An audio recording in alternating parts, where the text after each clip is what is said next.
they said, we need somebody to be sergeant of the guard.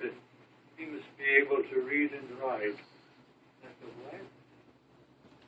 And I thought, what are you into?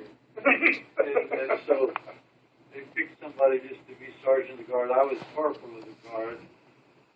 And these men, we'd take them out and post them all around, and they were just there by themselves, standing in the dark. And then they'd, if they needed somebody to keep them company or help me, whatever, you know, and they say, Corporal of the Guard, post number 3. You know, and Corporal of the Guard, I'd go out there and say, what are you going? Yeah, I'm lonesome. Or something. I got to go to WWII. You stay there a while.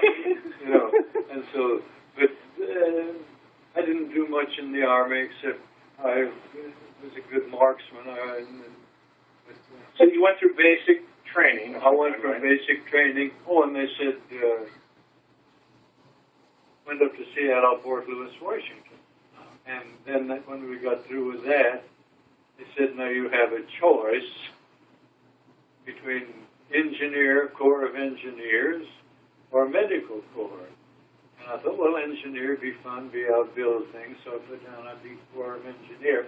And the next day I'm there with a bedpan. You know, I'm in the medical corps. So that's fine. So I stayed there, and it was in Fort Lewis, Washington. And then from there I went overseas to Japan. And the war was over at this point when you got sent overseas. Pardon? The war was over by the time you got sent overseas. The war was by. It was gone. And we sailed from... so what prompted you to take your trombone with you?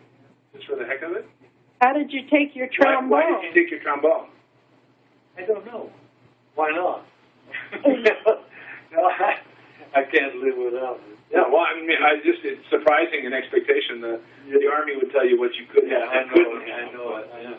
But we got, anyway, when I went to Japan, we went on a merchant vessel, which was small, 300 feet, 315 feet long. And we got out and the ship broke down in the ocean. Before that, it was manned by merchant marine men, theoretically. And I said to one of them, how long does this crossing take from San Francisco to wherever, Tokyo? He said, we've never made it yet. I said, I don't know how long it takes. We always break down. which we did. And then we got to Japan. And then as I said, when the commanding officer looked in my thing, I've been trained as medical guy. And then he said, oh, you can type. I said, I can type.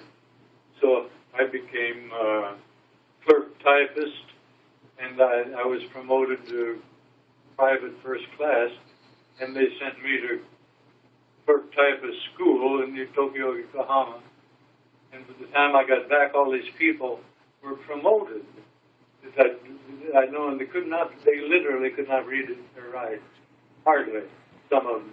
And we had a sergeant major, and he could read a little bit, and he'd read on the thing Van Dusen, but he couldn't. He said Van Duckling, and so he was this technical sergeant, could hardly read, and other ones.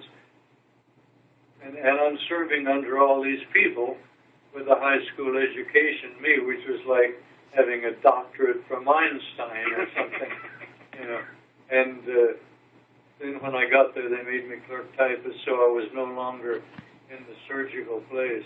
But although I'd been trained, yeah, I did the whole thing in surgery and all that.